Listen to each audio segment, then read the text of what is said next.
Yo yo yo, c'est Ibellion. Vous êtes dans l'épisode 76 d'Ose écrire. Et aujourd'hui, on parle de Stranger Things et de Donjons et Dragons. Et maintenant, je vous en dis pas plus sur le lien que je fais avec l'écriture. Bref, je vous souhaite une très bonne écoute et je vous dis à très vite.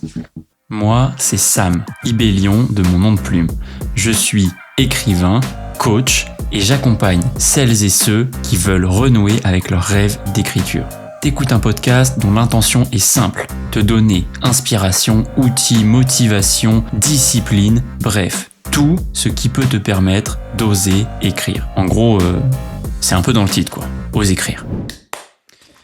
Coucou les amis, petit épisode numéro 76 si je ne m'abuse. Aujourd'hui, un petit épisode plus ou moins spécial.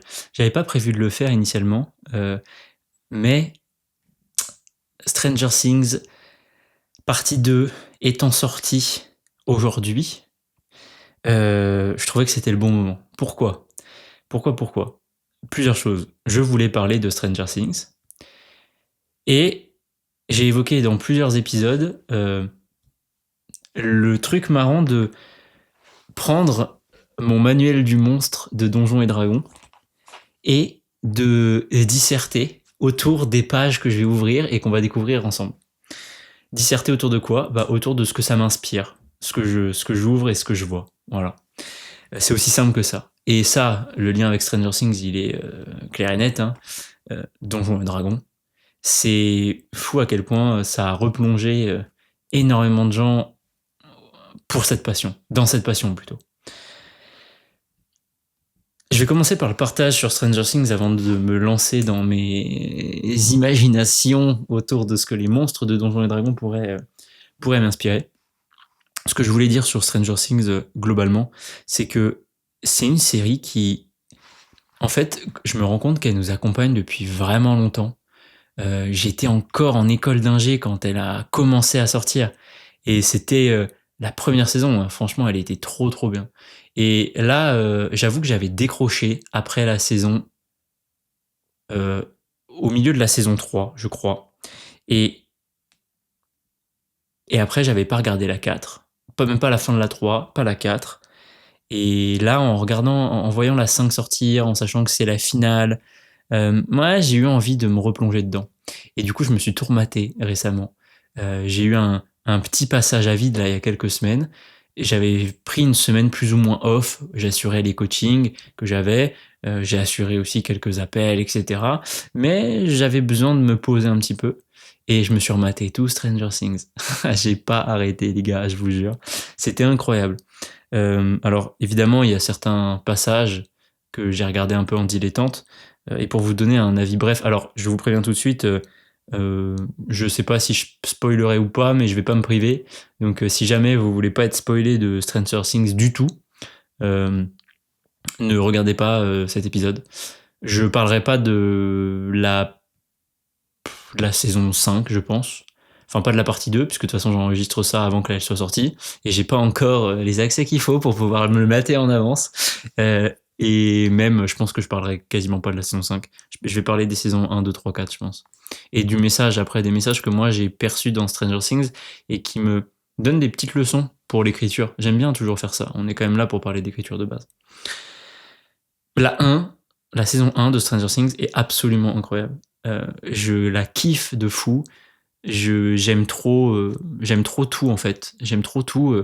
C'est vraiment En fait, je pense que je sais pas si c'est la meilleure de toutes les saisons, mais en tout cas, quand je repense à quand je l'ai découverte à l'époque, franchement, quel kiff quoi. Moi, j'ai jamais joué au vrai Donjons et Dragons, ou en tout cas pas vraiment, ou pas que je me souvienne.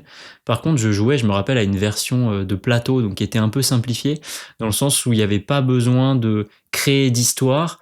En gros, t'avais des donjons déjà faits, et t'explorais ces donjons avec tes potes, t'avais pas de maître du jeu en fait. Voilà. Et c'était trop bien, vraiment trop bien.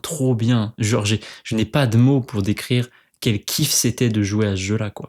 Et c'est pour ça que Stranger Things te remet dans cette ambiance, tu vois, tu dis putain, incroyable, quoi, incroyable. Voilà. La saison 2, elle était très cool, et je me rappelle qu'à l'époque, je me disais, en vrai, ça pourrait s'arrêter là, ça serait ok. Et peut-être qu'à la base, c'était le plan, mais ça a tellement bien marché qu'ils se sont dit, ah, vas-y, on va faire un petit 3, 4, 5, tu vois. Mais je me rappelle que la saison 2 était très bien, et c'est pour ça d'ailleurs que moi je trouve que la 3 c'est la pire de toutes, elle est vraiment pas ouf, tu vois. J'ai vraiment celle-là, je décroche, quoi, je décroche. Là, même en la re-regardant, je trouve que, je sais pas, il y a un truc qui me plaît pas. Je saurais même pas me rappeler de ce qui est cool. La saison 4, du coup, je l'ai découverte là, et, et en vrai, je l'ai kiffé. Et en fait, je l'ai écrit, hein, le passage qui m'a le plus marqué, c'est dans l'épisode 4 de la saison 4, où t'as Max et t'as c'est toute la scène où t'as ce rapport à la musique et, qui rattache, qui résonne et qui l'a fait littéralement sortir de l'emprise de Vecna et de ses idées noires. Et en fait, j'ai trouvé, en fait, il y a tout dans cette scène. Elle est trop, trop touchante. Déjà, le rapport à la musique est ouf, comme je disais. La musique a ce pouvoir de nous sortir de nos idées noires. Elle a ce pouvoir de nous raccrocher à tellement de choses. Si je prends l'exemple de l'écriture, je conseille toujours aux auteurs que j'accompagne de, quelque part, identifier les musiques qui résonnent avec leur univers. Parce que ça va permettre de s'y reconnecter beaucoup plus facilement quand tu as besoin de t'y reconnecter. Et c'est vraiment ultra puissant. Vraiment, vraiment ultra puissant. La musique a ce pouvoir de faire résonner en nous tellement de choses, tu vois. Et je trouve que le fait qu'ils aient choisi ça comme étant ce qui permet de se connecter à la réalité quand ils sont sous l'emprise un peu diabolique là, de Vecna, je trouve que symboliquement, c'est super fort, tu vois. Parce que, et tu vois, ils choisissent toujours une musique qui parle à la personne. Parce qu'en fait, c'est ça. C'est toutes les musiques ne résonnent pas pareil pour tout le monde. Et on a chacun nos petites musiques qui nous replongent dans des trucs de fou, qui nous remettent dans des vibes. Euh, je sais pas, parfois tu réécoutes une musique et ça te replonge dans ton été 2018 où t'étais au bord de la piscine avec tes potes, j'en sais rien, tu vois. Et c'est... Je sais pas si vous le faites de temps en temps, mais moi je fais ça. Tu sais, tu réécoutes ta playlist en aléatoire et ça te replonge dans des trucs, tu fais ah putain, celle-là, je l'écoutais, j'étais avec telle personne, je faisais tel truc, ouah, c'était incroyable. Et tu fais comme ça et tu le fais plusieurs fois et tu te refais comme un petit film de ta vie, tu vois, mais au travers des musiques que t'écoutais. Et, et c'est trop, trop cool, je trouve. Et en écriture, ça marche extrêmement bien. Moi, j'ai un peu mes musiques, tu vois, de quand je suis en premier jet. En fait, typiquement, quand je suis en premier jet, donc quand je suis dans une vibe très créative, j'ai besoin d'un truc sans parole. Et donc, à ce moment-là, j'écoute notamment énormément Sofiane Pamar. Euh, Planet Gold, un album que je surkiffe de fou. Et ça, maintenant, quand je le mets, ça me plonge direct dans la vibe d'écriture. Je suis là en mode, ah ouais, ok, là, je crois que le flow va taper à la porte, tu vois. C'est trop bien. Et euh, j'ai aussi mes petites musiques, tu vois, quand je fais plutôt la phase de réécriture, notamment la phase où tu as déjà réécrit un peu le paragraphe, mais qu'il faut faire attention un peu aux fautes, aux répétitions. Donc ça, tu le fais avec Antidote, par exemple. Et ça, c'est presque un petit peu mécanique parfois. Et donc là, je m'autorise à avoir des musiques où il y a beaucoup plus de paroles. Et là, euh, moi, ce qui fonctionne bien, je sais pas pourquoi, mais moi, c'est Linkin Park. Je me mets des gros best-of de Linkin Park et je sais pas, ça me transporte. Il y a un truc. Alors, ça matchait peut-être très bien aussi avec la vibe émotionnelle du tome 2 que j'ai réécrit en fin d'année dernière. Enfin, en fin d'année dernière. Vous écouterez ça à la fin de l'année, donc plutôt à la fin de l'été dernier. Donc l'été 2025. Et je sais pas, ça me mettait trop dans une vibe. J'étais là en mode, ouais, putain, il se passe des trucs tristes. J'écoute de la musique avec une vibe triste. Et c'était trop, trop bien, quoi. Trop délire. Et, et voilà. Et donc, ce passage avec Max, où ils lui mettent la musique sur les oreilles, et où tu la vois se reconnecter et partir, bref, ça m'avait trop touché. Et j'avais adoré ça dans Stranger Things. Et donc, la leçon que j'en retirais, si je devais la conclure, c'est la musique porte un pouvoir de fou, en vrai. Et quand vous êtes dans une volonté d'écrire, ça peut faire partie de votre routine et de ce qui vous ancre à votre univers, tout simplement pour l'aborder de manière plus facile et plus automatique. Voilà. Et j'avais aussi mis sur cette scène-là l'importance de s'exprimer, l'importance de partager, l'importance d'être vulnérable. Ouais, franchement, je sais pas si cette scène vous parle, mais si vous l'avez pas vue, allez la voir. Elle vaut, ouais, toute la saison 4. Franchement, cette scène, elle est incroyable. Voilà pour ce petit partage sur Stranger Things.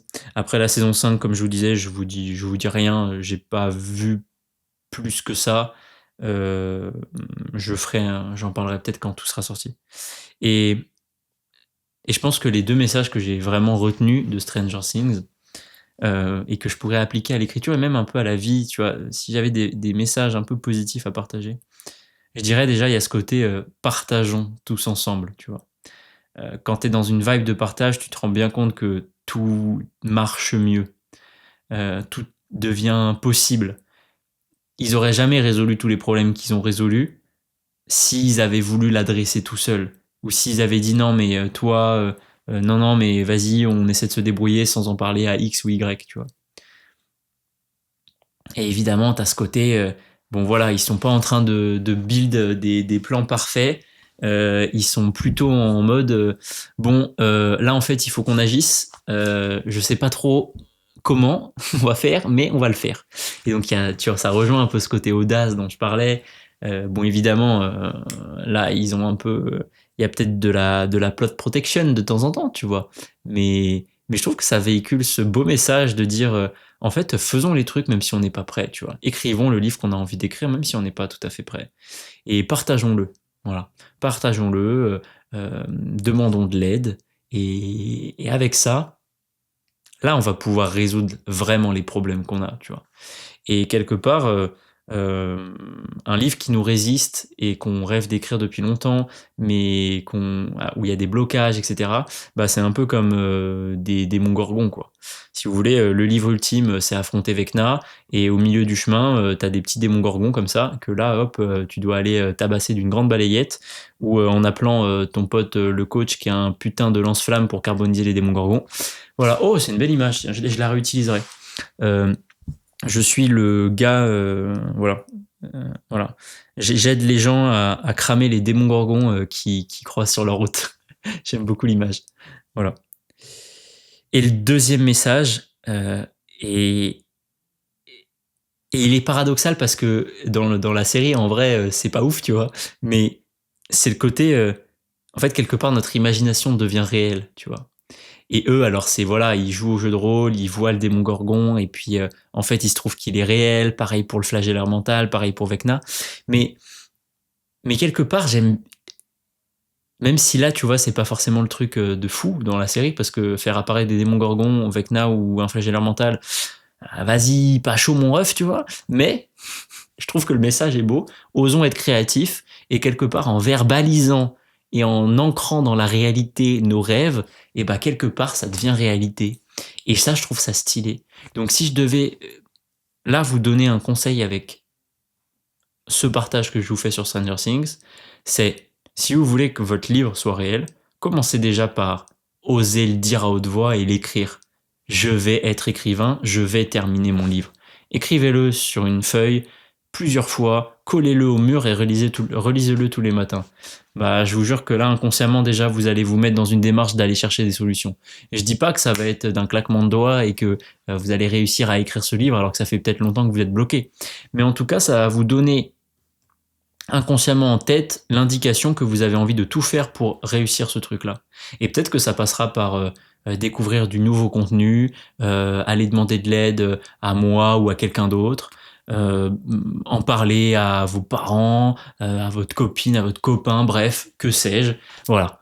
Quand on ancre dans la réalité vraiment ce qu'on a envie de faire, bah quelque part, inconsciemment, on envoie le message à notre cerveau que attends, je vais aller trouver une solution, moi, pour faire ce qu'on m'a dit. Voilà. Cela étant dit, sur Stranger Things, j'ai quand même parlé un quart d'heure. On va aller s'amuser un petit peu avec le livre de Donjons et Dragons. Et alors là, le truc est simple. Hein. Je vous annonce là, en avance. Hein. Je sais pas où je vais avec ce concept, mais je trouve ça rigolo. Donc je vais juste ouvrir le livre au hasard et vous lire un petit peu sur quoi je tombe et on verra les idées que ça nous donne ou pas.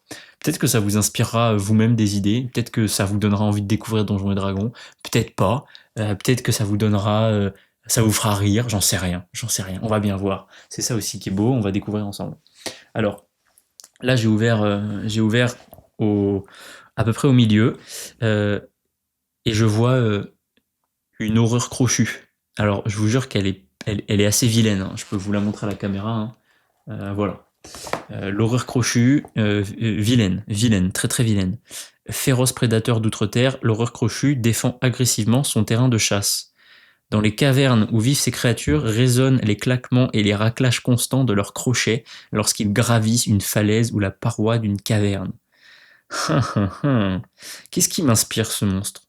Eh bah, c'est assez rigolo, mais il m'inspire un peu une espèce de monstruosité de genre d'expérience ratée, tu vois. Il a des espèces de pattes de je sais même pas quoi c'est, genre de rapace, une espèce de carapace chelou, un espèce de bec d'oiseau, mais avec une tête de.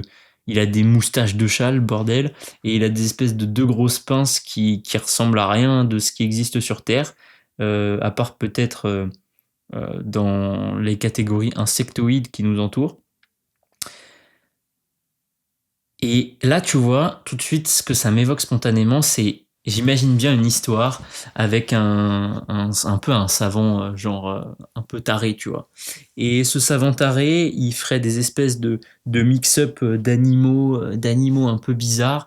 Et euh, pour, euh, pour quelle raison il pourrait faire ça? Alors, soit on pourrait parce que je trouve quand même qu'il y a un bail un peu chelou, horrible à faire ce genre de choses. Donc j'ai du mal à imaginer un truc où t'aurais une vibe positive dans le bordel, tu vois. Mais dans l'idée, on pourrait avoir ce mec qui est là parce que, en fait, il a toujours voulu impressionner, je sais pas, par exemple, euh, ses parents. Et du coup, il s'est dit, je vais créer un spectacle avec des animaux qui n'existent pas pour leur montrer que j'ai réussi à découvrir de nouvelles choses. Et il inventerait l'horreur crochue. Horreur crochue dont il se rendrait compte qu'en fait, bah, quelque part, euh, elle souffre d'être un, un agglomérat de différents morceaux d'âme, quelque part.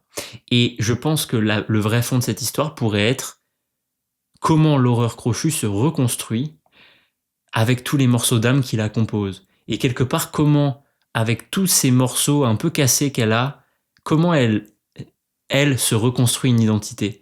Et ça pourrait être ça, en fait, la vibe positive. C'est de dire, ça part du constat, voilà, qu'il y a un savant fou, en fait, qui est hyper mal câblé et qui fait des trucs pas bien. Et en fait, l'horreur crochue, bah, au milieu de toute cette horreur, en fait, elle réussit à devenir le bonheur. Et à la fin, elle s'appelle plus l'horreur crochue, elle s'appelle le bonheur crochu. Et elle a son propre spectacle parce que je trouve qu'elle irait super bien avec un haut de forme là. Voilà. Et elle se servirait de tous les petits morceaux qui la composent pour développer sa propre unicité. Finalement, comme un écrivain qui, au regard de toute la vie qu'il a traversée et de toutes les expériences qu'il vit, décide de fabriquer sa propre histoire avec tous ces morceaux d'inspiration et de vie. Putain, c'est pas mal comme message, j'aime bien. Merci l'horreur crochue. Qu'est-ce que vous en pensez? Est-ce qu'on en fait un autre? Évidemment qu'on en fait un autre parce que moi ça m'amuse grave. Euh, ok, on va prendre une page au hasard. Oh, j'aime bien. Alors, il y a une page, les objets animés. Bon, ok. Mais là, il y a les nautiques. Alors, les nautiques, je vous les montre. Ils ont globalement des pattes griffues, un espèce de corps griffu et une bouche avec des dents pointues et un gros œil vert. Euh, je sais pas pourquoi ils me font penser au Murloc dans notamment Hearthstone ou ce genre de truc. Alors, le nautique, un œil inquiétant, scrute les alentours depuis les ténèbres, la lueur qui brille en son sein trahissant une curieuse forme d'intelligence et une inquiétante malfaisance. Sympa.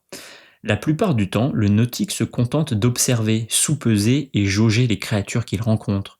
Mais quand il se laisse emporter par un accès de violence, son regard terrifiant lui permet de faire pourrir la chair sur les os de ses ennemis. Attends, mais what the fuck, c'est hyper puissant comme pouvoir ça. J'aimerais pas rencontrer un nautique, hein, perso. Mais par contre, un petit nautique de compagnie, genre un héros qui aurait genre des petits nautiques de compagnie, tu vois, sur les épaules. Et en fait, ça serait une escadron de nautiques assassins qui servirait un peuple et qui aurait comme enjeu de ramener, en fait, d'assurer la paix pour le maître qui serve. Et en fait, cette bande de nautiques, un jour, se rendrait compte qu'en fait, peut-être qu'ils font pas le bien. Et ils se diraient, en fait, sommes-nous mauvais ou est-ce que ce sont nos actions qui nous rendent mauvais? Et ça serait un peu la rébellion des nautiques, quelque part. La rébellion des quineuils. Oh, les quineuils. Je sais pas si vous avez cette référence, mais dans la Compagnie Noire, il y a un des magiciens qui s'appelle Quineuil, et j'ai toujours adoré ce gars. Et cette façon de donner des noms. Genre Quineuil, je trouve ça trop bien comme ce nom. Bref, la rébellion des nautiques, la rébellion des Quineuils. Ils pourraient tout simplement décider de créer leur propre pays, ou alors de renverser le pouvoir en place et de mettre sur le trône finalement un ancien héritier qui a été banni avant. Putain, je sais pas où je vais les gars, je suis désolé, je sais pas où je vais les copines, les copains, mais je sais pas, je trouve ça marrant de philosopher autour de finalement de partir d'un monstre et de voir ce qu'on pourrait en faire. Qu'est-ce que vous en pensez de la rébellion des nautiques et il pourrait créer le pays de Quineuil avec à sa tête quelque part un, un, un homme avec deux yeux qui serait différent, ou un nautique à deux yeux. Oh, encore mieux. J'aime bien l'idée. Bref, voilà. Voilà pour la rébellion des nautiques, la rébellion des Quineuil. J'aime bien l'idée. Allez, on s'en fait un dernier pour la route. Je sais pas combien de temps ça fait que j'enregistre. Plus de 20 minutes, je pense. Ah ouais, c'est ça, 22 minutes. Allez, un dernier. Alors, bon, les dragons, ouais. C'est marrant parce que du coup, je suis tombé dans une spirale de vidéos de Donjons et Dragons, et donc notamment de gens qui racontent un peu le lore. Et donc j'ai regardé tout à l'heure, je sais pas, 3 vidéos sur les dragons de Donjons et Dragons, et je trouvais ça très cool. Bref, on va pas faire les dragons parce que les dragons, ça va, on connaît quand même. Les démons, bon, non, j'aime pas. Ah voilà, ça par contre, ça m'intéresse, je connais pas. Je voulais un truc que je connaissais pas. Alors là, j'ai Torv. Bon, je vous montre Torv. Voilà, bon, Torv, comment vous le décrire? Torv, il est vilain. Voilà. Il est pas ce qu'on pourrait appeler le plus beau. Ça m'a pas l'air d'être ni le couteau le plus aiguisé du tiroir, ni la frite la plus dorée du paquet, ni le ballon le plus gonflé du sac de ballon du cours de PS. Les torves dégénérés vivent sous terre. C'était autrefois des humains, mais à force de vénérer les flagelleurs mentaux, tiens, on en parlait, et en outre-terre, ils se sont transformés au fil des générations en monstrueux cannibales aveugles. Effectivement, je l'avais pas vu, mais ils n'ont pas l'air d'avoir beaucoup de dieux. Ils auraient bien besoin de la rébellion des Quineuil. Ok, donc ils sont quand même pas super cool, quoi. Ils sont monstrueux, cannibales, aveugles, sous la force des flagelleurs mentaux qui eux-mêmes ne sont probablement pas avec les meilleures intentions. Et c'était autrefois des humains. Est-ce qu'il n'y aurait pas une belle histoire de rédemption dans tout ça? Ou alors, il pourrait être tout simplement l'incarnation de notre côté d'ombre, finalement. Nous sommes tous un agglomérat de nos forces, de nos faiblesses, de notre lumière, de nos ombres. Et ce n'est qu'en acceptant nos ombres et de les porter avec nous et de les traverser qu'on en fait de la lumière et une force. Est-ce que quelque part, Torv ne pourrait pas être quelque part la partie de quelqu'un qui n'aurait jamais osé regarder sa part d'ombre et qui parfois se laisserait posséder par Torv? On pourrait prendre un penchant positif, par exemple Torvette. Torv est, je sais pas, un ange, j'en sais rien, et avoir cette espèce de triptyque où la personne a envie d'embrasser son ombre, mais est toujours rattrapée par Torv, le démon monstrueux, cannibale et aveugle. Et quelque part, c'est assez beau qu'il y ait ce côté aveugle, parce que il y a dans le fait de ne pas regarder nos ombres et nos peurs un peu d'aveuglement. Et quand on décide de plus être aveugle, bah on se rend compte que finalement Torv, bah il a quand même un joli slip en peau de mouton. Il a quand même il est pas tout à fait chauve, il lui reste quand même des cheveux.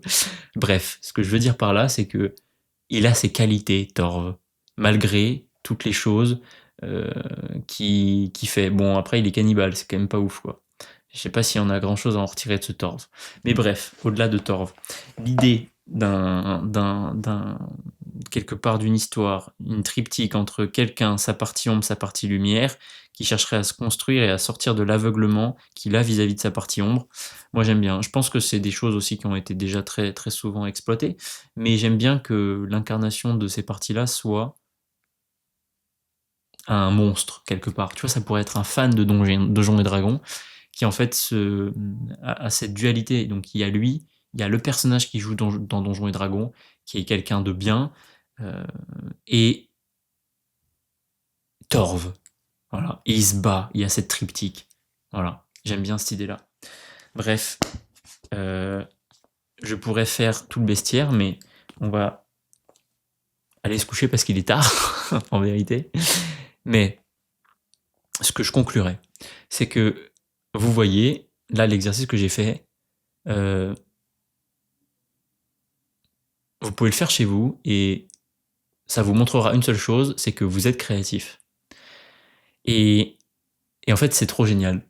Je sais pas si ce brin de folie vous plaît, mais moi, je rêverais de ne faire que ça, d'accueillir des gens et de partir sur des thèmes complètement aléatoires et de build des histoires de fous en partant de trucs qui paraissent complètement anodins. Voilà. Je vous laisse me dire ce que vous en avez pensé. Et je vous rappellerai les 2 messages que je voulais vous faire passer avec Stranger Things au début. Partager, c'est cool. Voilà. Et vive la musique, vive tout ce qui nous permet d'ancrer l'écriture dans notre vie. Voilà. Sur ce, je vous dis à très vite pour les 2 podcasts bilan de lecture, bilan de l'année et objectif de l'année prochaine. Et je vous souhaite une très très belle fin d'année. Allez, des bisous les copines, des bisous les copains.